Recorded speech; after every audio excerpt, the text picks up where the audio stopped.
India மிக சாமர்த்தியமாக மொத்த உலக நாடுகளையும் முட்டாளாக்கியுள்ளது.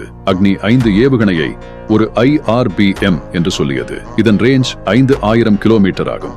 ஆனால் விஞ்ஞானிகள் கூறுகிறார்கள் இதன் சுமையை குறைத்தால் இதன் ரேஞ்ச் 7000 முதல் 8000 வரை உயர்த்தலாம் என்று சொல்லியுள்ளார்கள். இது ஒரு மறைக்கப்பட்ட ICBM ஏவுகணை ஆகும். ஆனால் இந்தியா இதன் உண்மையான சக்தியை உலகத்திற்கு காட்டவில்லை. இங்கு கேள்வி என்னவென்றால், இந்தியா எதனால் இதை மறைக்கிறது? ஒருவேளை இந்தியா வெளிப்படையாக எங்களிடம் ICBM ஏவுகணை உள்ளது என்று சொல்லியது என்றால் யூரோப் மற்றும் அமெரிக்காவின் சீண்டல் அதிகமாகிவிடும். இதற்கு மேல் சைனா மற்றும் பாகிஸ்தான் புதிய ஏவுகணைகளை உருவாக்கத் தொடங்கிவிடும்.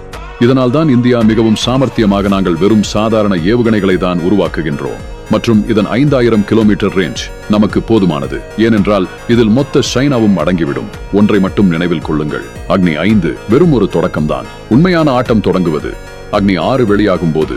இந்தியாவிடம் அனைத்தும் உள்ளது, ஆனால் அது மற்ற நாடுகளைப் போல வெளியே காட்டிக்கொள்ளாமல் தேவைப்படும் போது சரியான நேரத்தில் பயன்படுத்தும். இதை பற்றி உங்கள் கருத்தை கமெண்டில் கூறி என்னை பின்தொடருங்கள்.